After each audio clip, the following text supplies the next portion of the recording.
And to start things off, ladies and gentlemen, please join me to welcome back on stage Mr. Alex Duan, and alongside with them, Mr. Wing King Leong. We also like to welcome Mr. Benjamin Tan, the CEO of Super Internet. We've also got Mr. Arthur Cheung, Mr. Sean Long, Mr. Ronald Raffensperger, and Mr. Gus O'Brien. We can invite all the distinguished gentlemen on stage. And gentlemen, please take your seats right here. We also want to welcome on stage Mr. Nikhil Batra from IDC, who will be our moderator.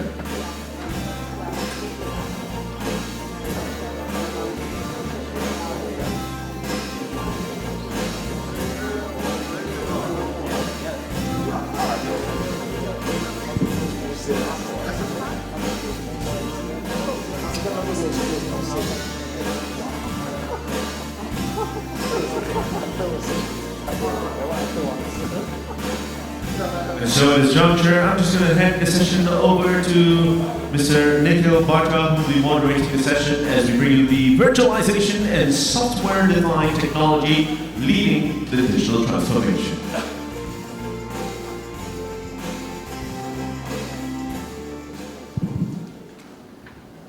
Welcome, gentlemen.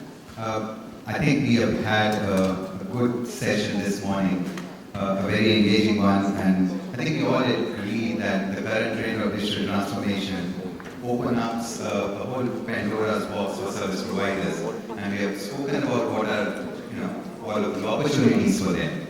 Now, if I was in the audience sitting as a service provider, I might be a bit confused now where to begin. So, if WK, you would like to share your thoughts on what is the first step for service providers to do?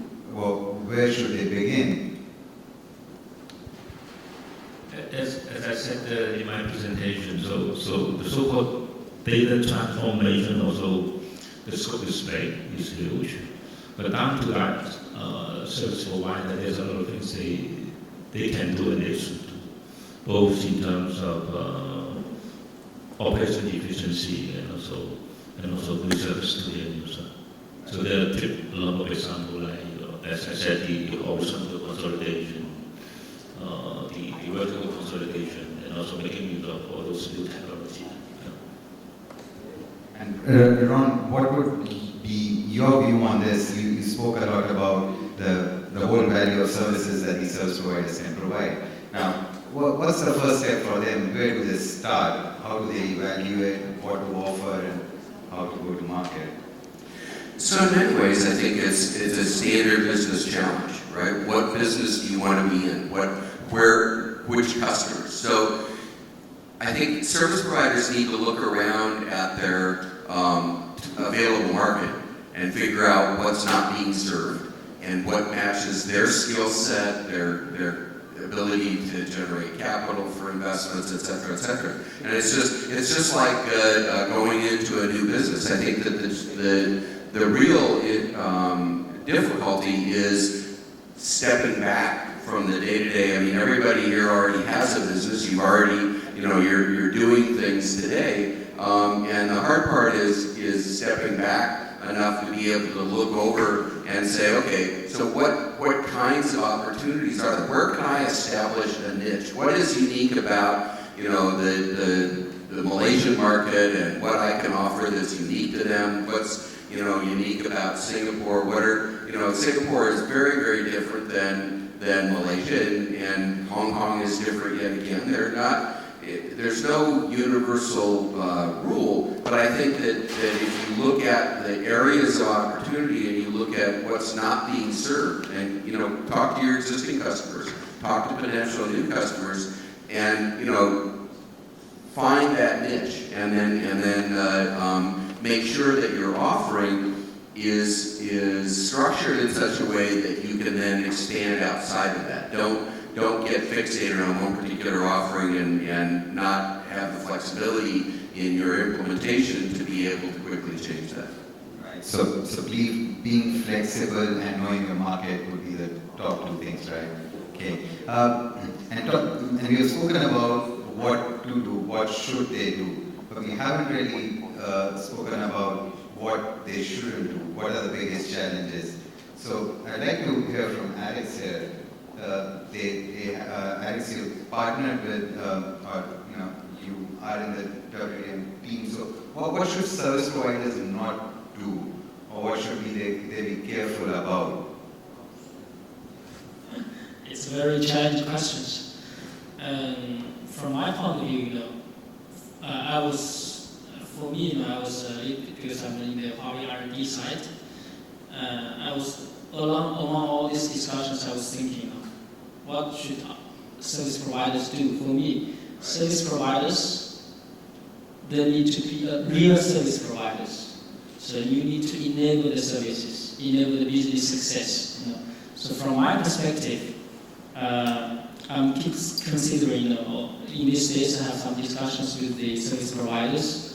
I'm keep thinking that actually the service providers, they have many key assets in their hand. Some of them, they have fibers, they have licenses, they have customers, they have data centers. For me, what they need to do is they need to leverage all these key assets, look into the future, build their own, to really enable themselves as innovative service providers, not only just provide connectivity. Connectivity is a very basic services. My suggestion is really go one step or even two steps beyond the connectivity, beyond the connection, and provide real services which more business oriented. Thanks. Arthur, you spoke a lot about fiber to the home, to fiber in the home, fiber to the X, to fiber in the X. And in your journey as a partner with Huawei, what were some of the challenges that you faced that you would like to share with your peers here that they should be careful of, mindful of? Sure, thanks. So in the past, what we have is a lot of information about fiber to the X. And it was only about quite recently when fiber in the homes or fiber in the buildings, fiber in the campus started to come up. And there's a lot of fear in service providers. Why? Service providers generally want to have something that is already there, and taking risk is not in the service provider's DNA. I think that is something that is not quite, I would say, inspiring, because consumers, customers, they buy a service because they're inspired by the service provider. So when they feel inspired by the service provider, they say, well, this is something that I want to buy, and because it's good for my business, so therefore I will buy it. So with Huawei, and Huawei R&D is very important because when we were with Huawei R&D, they shared a lot of information on what the future is. So when we will then translate this information to our customers that goes from fiber to the home, and we try to guide them along the fiber in the home, fiber in the campus, and fiber in the enterprise. So I think the partnership is both ways. There is Huawei, R&D, and also for us with the customers to get them to be less nervous about the future. Thanks for that. Sean, in your presentation this morning, you said that data center is the center of new services and driver of traffic today. So what we see today is that the data center to data center traffic is growing, and most of that growth is owed to the video traffic and other similar services, because large video needs to be cached at multiple locations for a particular service provider to provide the less latency and better performance for these providers. So is that really the major reason for the growth of data center traffic, or is there something else that's also driving this? I think video is definitely one of the main drivers that currently driving the data center traffic. And down the road, people also talking about a lot of like an instant message that also can be the future driver for this kind of traffic. Right. And what can service providers do to monetize this? I mean, the question every businessman asks is, how do I make money of this trend? Because a lot of this video traffic is driving from these internet service providers. For them, it's really the traffic, the networking is for them is the cost. It's not the revenue stream. So the best way, I think, as a service provider to do is that the build more flexible, simple, big pipe that can really serve this kind of things better. Unless if you think you can do service yourself. Okay, yeah. We have spoken a lot about, or slightly about security today, but security has been an ever-present threat and with the cloud adoption increasing, security has moved out of the perimeter to the cloud. So what can the service providers do to make the enterprises they are working with confident of cloud adoption? So essentially, what can service providers provide to make enterprises feel confident or safe? Gus, your thoughts on that? Sorry, can you just repeat the question, sir? So saying that security has been an ever-present threat, right? And with more and more mission-critical workloads, like you're talking about from the hardware side, moving to cloud, security goes beyond the perimeter, it goes to the cloud. So what can service providers do to ensure that the enterprises they are partnering with feel safe enough, they feel safe in moving these workloads to the cloud? Well, governance and compliance are key. Whenever you move your data from a secure, on-premise location to the cloud location, there are a couple of questions you have to ask. Where is that data being stored? Who's accessing the data? How secure is it? And so, if I'm a consumer, if I'm a customer, and I'm decided to go with a cloud strategy, then I'm going to move some of my data to a service provider infrastructure, I want to be sure that they have ticked all the boxes in terms of security. So a service provider needs to demonstrate that they have the environment is secure and that they can prove that the data is secure and that they're adhering to all the governance and compliance policies necessary to make sure the data is secure. Thanks. Ron, you specifically spoke about this in your presentation, talking about anti-DDoS and things. Is there anything you would like to add to this? Well, I think that security is like an onion, right? I mean, there are many, many different layers, and you have to address all of them. So it's when you move stuff to the cloud, it doesn't remove the requirement to have security at the premise. It just expands the scope.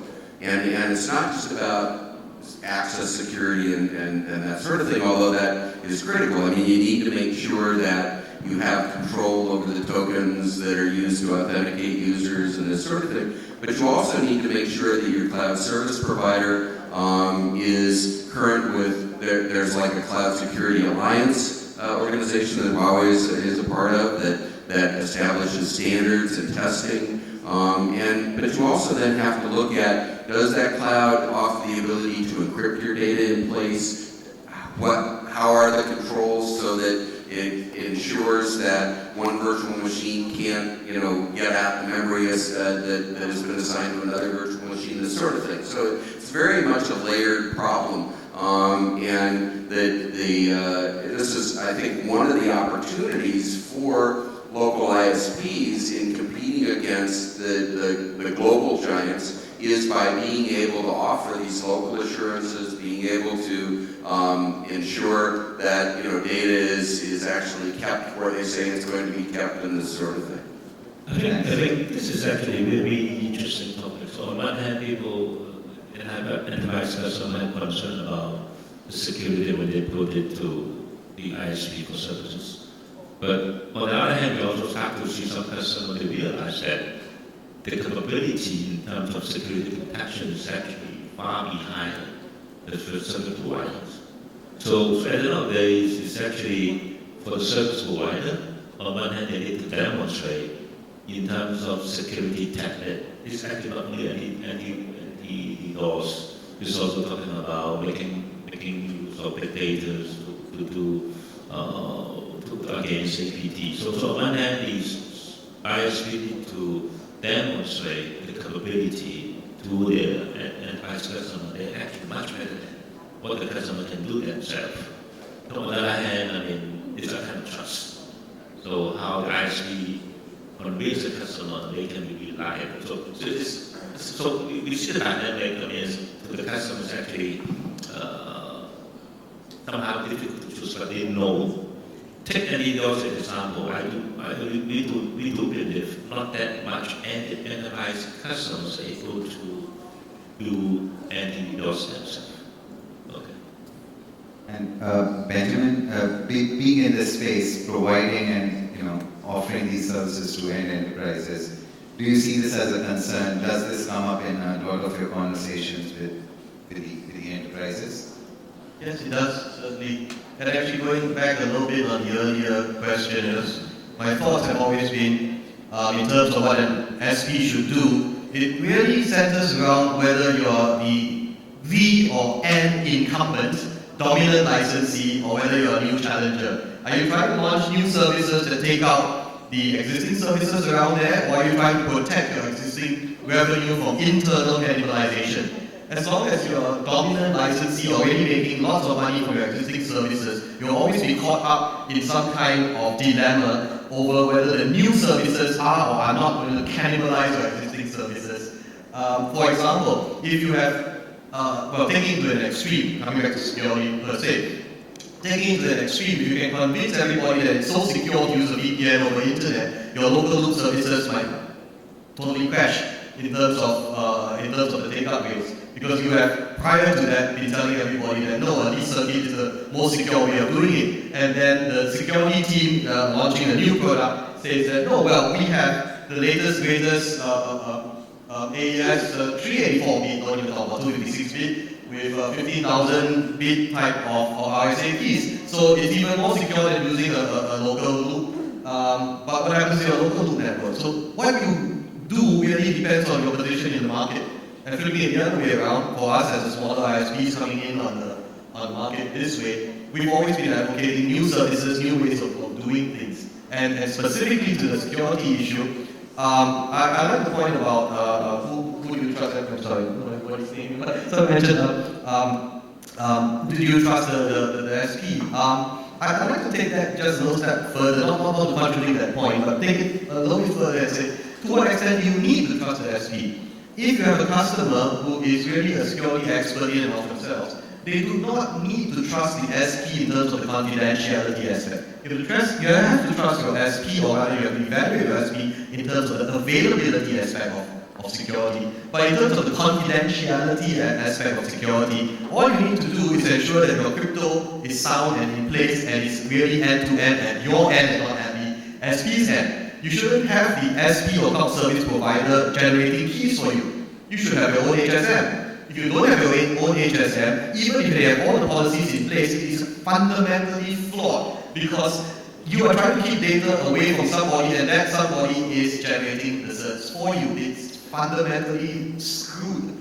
You have to have that in-house on your own, and if you do have that in-house on your own, you're controlling your own keys, only decrypted back at your premise. It really doesn't matter where the SP is storing your data. I mean, well, but for compliance reasons and all that. It doesn't really matter who in the SP can see, have access to that server or what policies they have in place. I'm saying that in a loose sense, of course. I mean, certainly you still want to make sure you have basic level of compliance and operation, but it doesn't really matter to the extent that your crypto security will protect your data.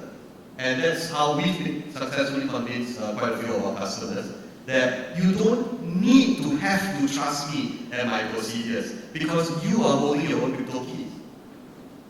Interesting. Arthur, your thoughts on this, that do you feel that service providers who are offering a network or who are offering internet services embedded with security, do they have an advantage over the ones that are not? from a customer point of view. So if I were to approach an ISP and ISP says, I have security features in my offering, compared to someone who does not even say that I have security features in my offering, I think the answer is very clear. I would go with a ISP or service provider that has that additional benefit and advantage. So I think as an ISP, I think one has to look at a lot of more advanced services and offer it to the market. Of course, it cannot be irrelevant offerings. It has to be something that the market wants. Right? So I think it is best to emphasize on what are the possibilities of offering and not just be quiet about it. I see there are few views here, and so let's just pause for a moment and see if we have any questions from the audience. Okay, we have a question here.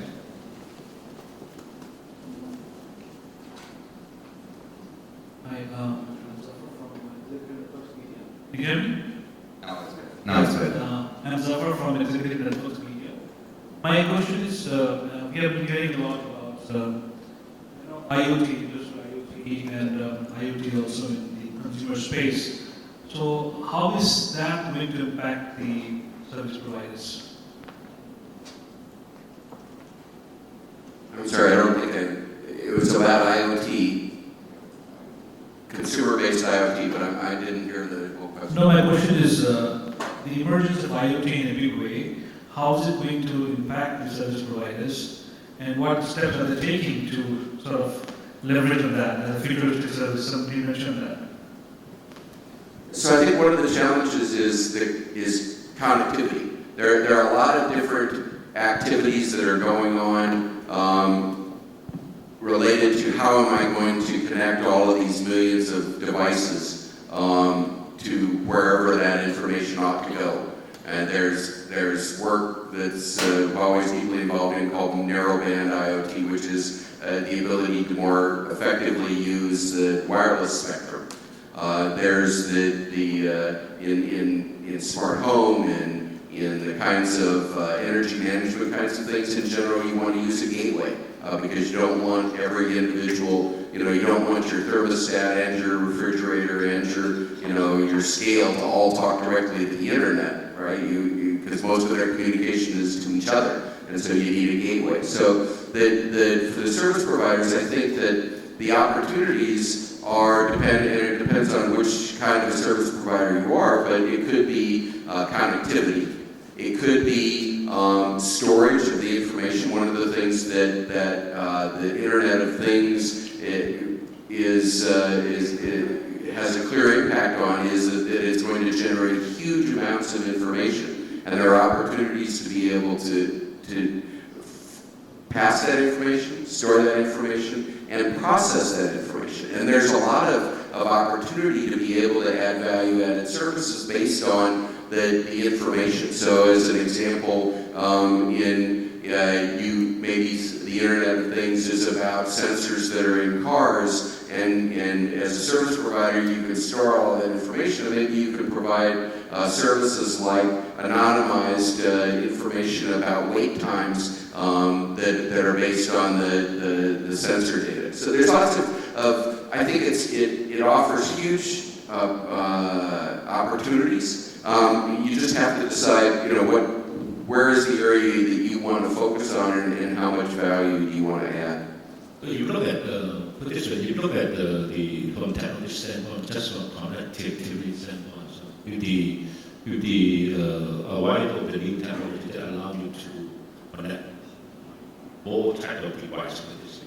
So that means from ISP standpoint, instead of just connecting the office or the residential user, it allows you at least an opportunity to work for different vertical industry. So the technology is there. It's actually how it could be an opportunity for ISP working together with different vertical industry. This could be a new opportunity for you just from connectivity standpoint. Of course, one talk about, to us, IoT is not just connectivity. IoT is talking about the device, the gateway, the network with different technology and the back-end intelligence. So it's been up to ISP to think about what sort of market he wants to step into. I think both of you spoke about the opportunities for service providers, but there has to be an impact also with, as Gus mentioned, some 9 billion or 10 billion new endpoints that will be connected to the networks and things like that. There will be a lot more pressure on the network. So are the service providers ready for that?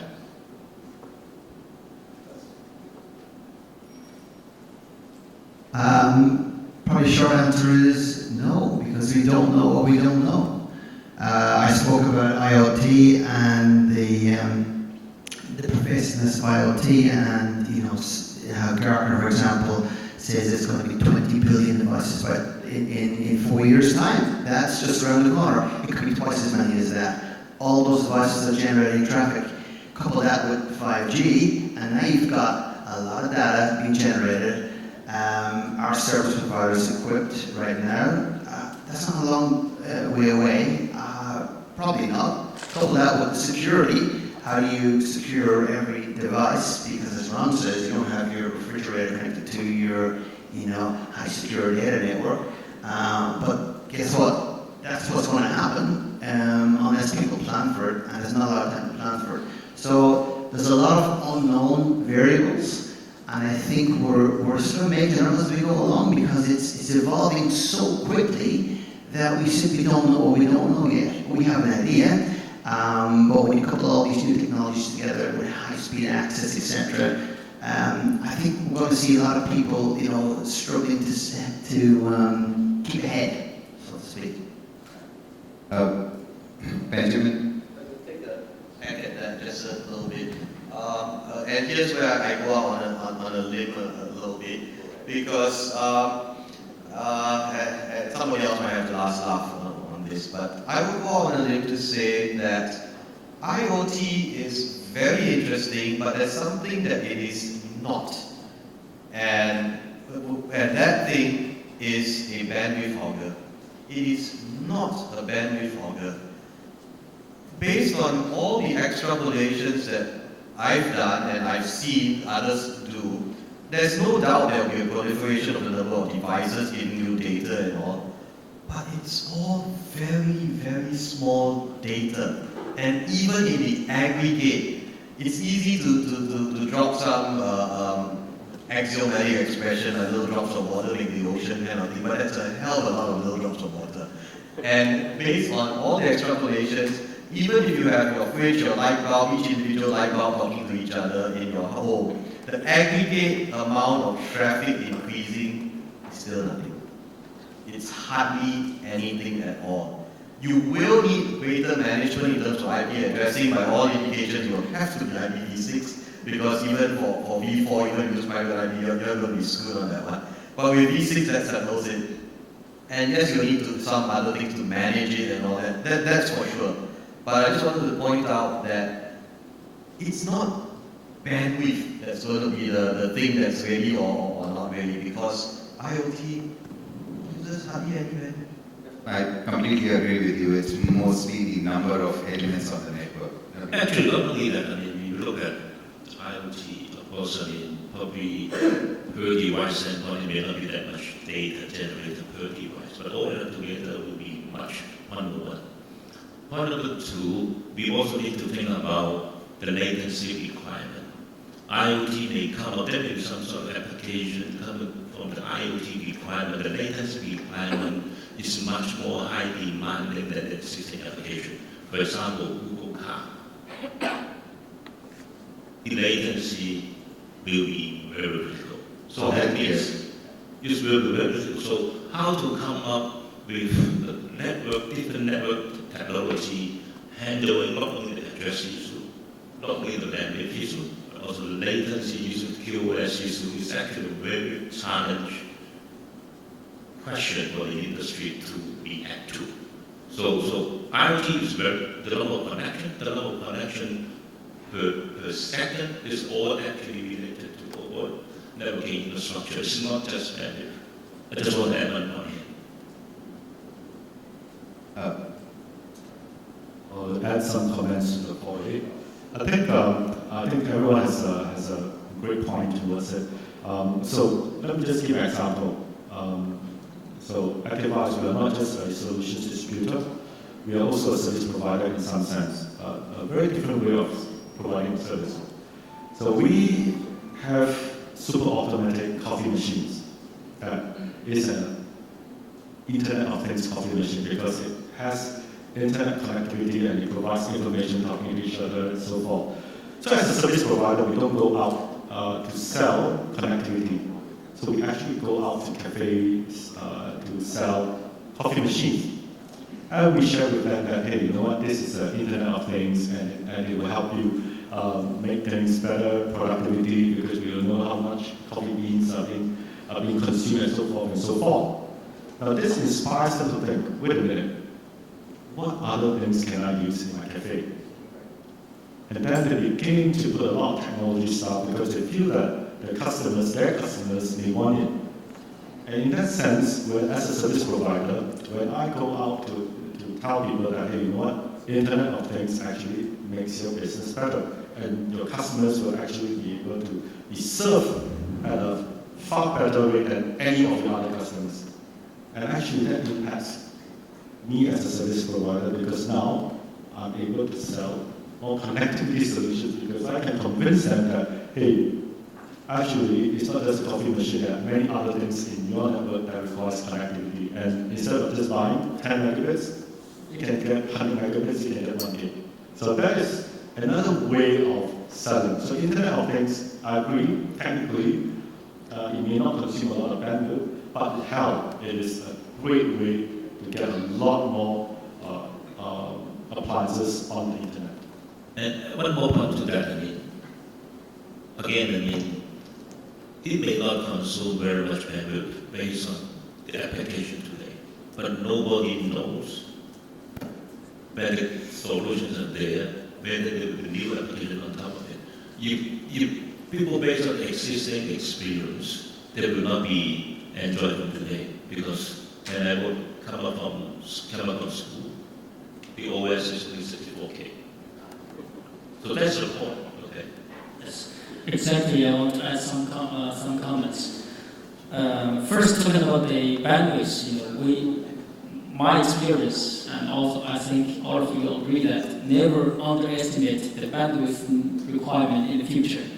It's exactly like in the mobile world. When the mobile service started, everyone's talking to use mobile for making calls, send MS at that time. The bandwidth requirements are also not so huge. But today, the mobile service is not only just SMS, not only just voice. Many things is already coming up. I think the same will come to also to IoT. So today, because it's limited by the bandwidth, it's really limited also by the latency. That's why the application is, usually we only develop the applications based on very small bandwidths, but no one knows what will happen in the future. That's my first point.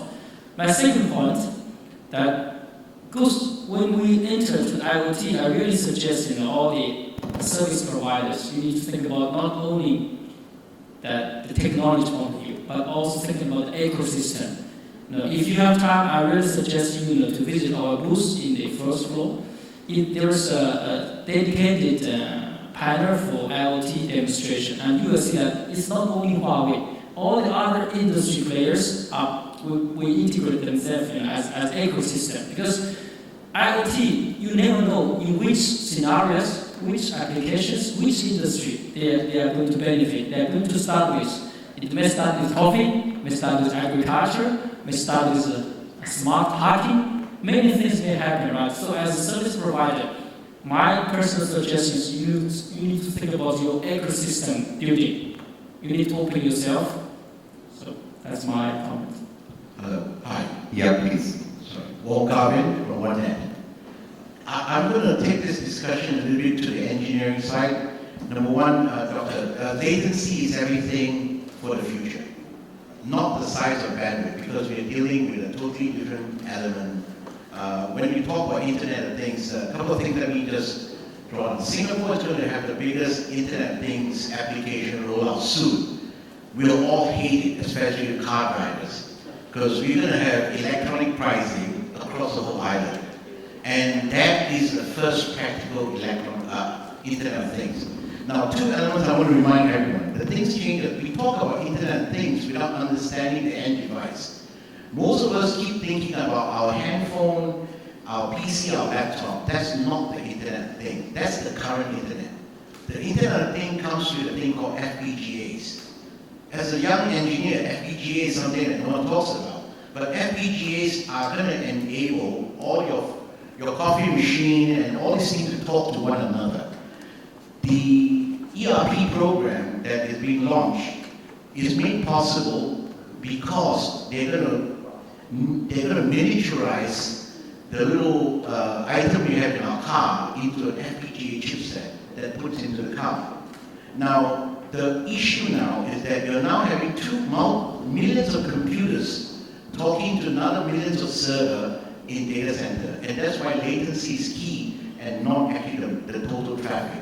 Because a lot of smartness will be on the FPGAs in the car, and a lot of smartness will be in the data centers. So there was an earlier speaker in Huawei talking about a connected data center. Right, connected data center is required, not the internet. The data center now has to be connected by fiber, because all this application that's going to talk to all the cars and all the IoT devices are sitting in data centers. So we are not talking about our current internet when we talk about IoT. We are talking about a next generation approach, leveraging on what we have. So I'm trying to kind of clarify, it is possible, and I'm sorry, I'm not sure if the service provider will be the key drivers for the Internet of Things. Because the network will now, I hate to tell you this, from the service provider point of view, the network will now be reduced to becoming a very sedentary part of the process. Purely transport. Okay? It's not something they like to hear, but this is what's going to happen. The technology is evolving towards that. And for that same reason, the service provider, in this case telcos, are moving to the cloud where the money is. The transport will always be the transport. Thank you. One thing, I mean, actually, IoT is one of the big investment Huawei has as a whole. And the challenge on IoT is almost at all the segment end-to-end. Okay, so networking, of course, the management issue, latency issue, addressing issue, even the control, so-called control plane is also issue because there's so many, no matter connection or whatever you call it, the control plane need to handle it. It's very complicated. I just want to add one comment. We do not forget endpoint. As a matter of fact, it's not only FPGA, there's ASIC, but on the, for example, for endpoint, we do see a major opportunity for Huawei because you look at the operating system, we miss the chance for the server, we miss the chance on the desktop, we miss the chance on the smartphone. But we do believe this is a lot of chance for Huawei to step in the operating system because now people, the whole market, because of IoT, we need to come up with a real-time OS, very thin, that can plug into, that can actually allow our eco-partner to build the device with the new OS. So this is, I mean, IoT is a big, nobody knows what it will be, but IoT is one of the major investment areas Huawei as a company want to back on. End-to-end, terminal, device, network, even network technology to handle that, and even at the back end, for the huge number of storage people need to talk off, and also the big data analysis, all the intelligence to handle all the data. So, and working at the same time with the endpoint. IoT is always the most interesting part of any conversation that we have these days. So, moving a bit towards the data center side of things, we spoke a lot about data centers today, and there's been a strategic shift in how data centers are viewed within an enterprise. I mean, they were viewed as a disaster recovery and storage facilities, and now it's moving that shift. Enterprises are shifting, using it as a on-demand compute mode. So, I was wondering if you'd like to shed some light on what is driving this shift, and what's there to come for next 3-4 years. I think that what's driving the shift is business. That historically, the IT organizations have been very driven by the business, they're not driving the business. So you sit around and you wait for the marketing people to come and say, oh, I need this new marketing application, right? And then you go figure out, how to procure that, how to put in the servers and the storage and that sort of thing. The thing that the cloud has transformed is the thought process of the way that the things that I can do in IT that will actually enable my business, right? And so people are not going to wait for multiple, weeks or months to get new capabilities. They need it right this minute. And so the only way to do that is to be able to have cloud-like infrastructure where you can just sit at a terminal and say, give me another server. And so the question really is whether or not your existing IT infrastructure can be able to support that. And what many businesses are finding is that it's easier to go out and so keep my core stuff that I've already procured and that has to keep my business running, but my on-demand, my mobile first, all of these kinds of things, let me find someplace else to run that where I can very quickly provision, where I can be able to scale it up, scale it down, only pay for what I use. And this is where the opportunity is for the ISPs, is to augment the existing IT, not to replace it, but to offer new kinds of capabilities. Maybe it's a disaster recovery capability. Maybe it's the web front-end kinds of things. Maybe it's mobile app enablement. There's lots of new opportunities. It's interesting you mentioned about scaling up and scaling down of cloud, but what's not happening to complement it is the SCN part of the network, so that the networks can also be turned up or down as per the requirements. And in a way, networks are somewhat becoming a bottlenecks in these cases. So your thoughts on it. So do you think that in the next couple of I think years? there's a misunderstanding. As a matter of fact, what I discussed earlier, and networks also software-defined now. So people also want to have network doing something very similar as the compute and storage. So to answer that, we look at the deployment we have done from the customer in China, outside China. So this is all integrated with the cloud as the control platform to fully utilize and dynamic provisioning the compute, the storage, and network resources. So this is actually the job people are doing now. But this is also the area where the traditional communication service providers need to rethink some of their offerings, because they have a tendency to think in static terms, right? I want my customer to buy this amount of bandwidth on a monthly basis, and they need to instead start thinking of, I'm going to offer bandwidth on demand, and the customer can decide they want to scale it up, scale it down, and how quickly, and then to be able to put in place the interfaces so that that can all become automated. So it takes a change in thought process in the existing communication service providers to really get this going. Yeah, correct. But one of the target the service provider is looking for, remember I talked about the most ROADS. D actually means DIY, do it yourself. That means the operators moving forward allow the customer through the portal order the service. So this is the target people moving on. But a lot of the enterprises in the big enterprise space, they probably don't want to do this. They want service providers to do this for them. So there is the flexibility, but yeah. There's one thing is very interesting, because like last year I talked about with Facebook or something. I think the key thing is they want to build their own network. It's not because the bandwidth they don't have. They lease huge bandwidth from service providers. I think it's not the bandwidth issues. It's the flexibility or the way they can combine their network with their service, with their control infrastructure, so that they can spin out the new service quickly. That flexibility is not there. And another thing is the cost.